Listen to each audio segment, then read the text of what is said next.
আসলে আমার মায়ের আজকে স্বাদ। আসলে আমার মায়ের আজকে স্বাদ। হে ভগবান, এই দৃশ্য দেখবার জন্য তুমি আমাকে এতদিন বাঁচিয়ে রেখেছিলে। কিছু কিছু মেয়ের এমন আছে যা লজ্জা শরম মারিয়ে আবার ব্লগ বানায়। শুনলাম বান্ধবীর মায়ের নাকি আজকে সাত। আসলে আমার মায়ের আজকে স্বাদ। হে ভগবান, এই দৃশ্য দেখবার জন্য তুমি আমাকে এতদিন বাঁচিয়ে রেখেছিলে। কি বাহে, ভালো তো সোয়াগেজমি শাহজাহান কুটুম্বাই ইউটিউব চ্যানেল। তো আজকে ধামাকাদার একটা ব্লগ আসতে চলেছে। সত্যি তো খুবই ধামাকাদার। আইসরে বান্ধবীর মায়ের আজকে সাত, চলো জিয়াবাদ খাওয়ার যাই। ফাইনালি আমি রেডি হয়ে গেছি, তো আমাকে কিরকম লাগছে অবশ্যই কমেন্ট করে জানিও। তোমাকে খুবই ভালো লাগতেছে, কিন্তু লিপস্টিকটা একটু বেশি হইছে, মনে করতে পারো বানরের পাছা। আসলে আমার মায়ের আজকে স্বাদ। আমার প্রায় 17 বছর বয়স, তো এখন মা প্রেগনেন্ট। না মানে একটা 17 বছর মেয়ে কিভাবে তার ব্যক্তিগত কথাগুলো সোশ্যাল মিডিয়ায় বলতে পারে? মুখ দিয়ে বলছে না পুটকি দিয়ে বুঝলাম না। এই কথা শোনার পর আমার একটাই কথা বলতে ইচ্ছে করতেছে, 17 বছরের লজ্জাহীন। আমি আর এ বাড়িতে থাকবো না।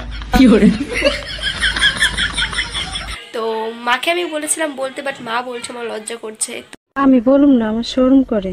আমার প্রায় 17 বছর বয়স, তো এখন মা প্রেগনেন্ট।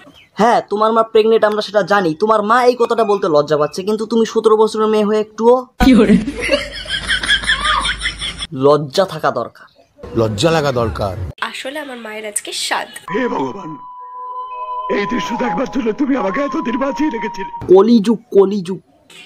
আর মোটামুটি 10-12 দিনের মধ্যেই আমার মার, বুঝতেই পারছো। আর মোটামুটি 10 থেকে 12 দিনের মধ্যে কি তোমার মা আমি বলুম না, আমার শরম করে।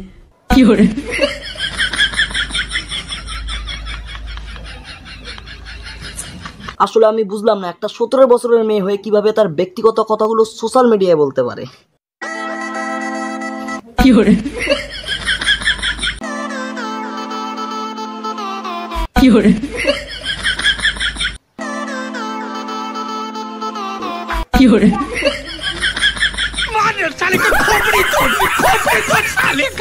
সো গাইস, কথাগুলো শুনে আমার খুবই ভালো লাগলো, বাট বান্ধবীর মায়ের স্বাদের খাবার আমি খেতে পারলাম না, কারণ আমাকে জ্যাপদ দেয় নাই।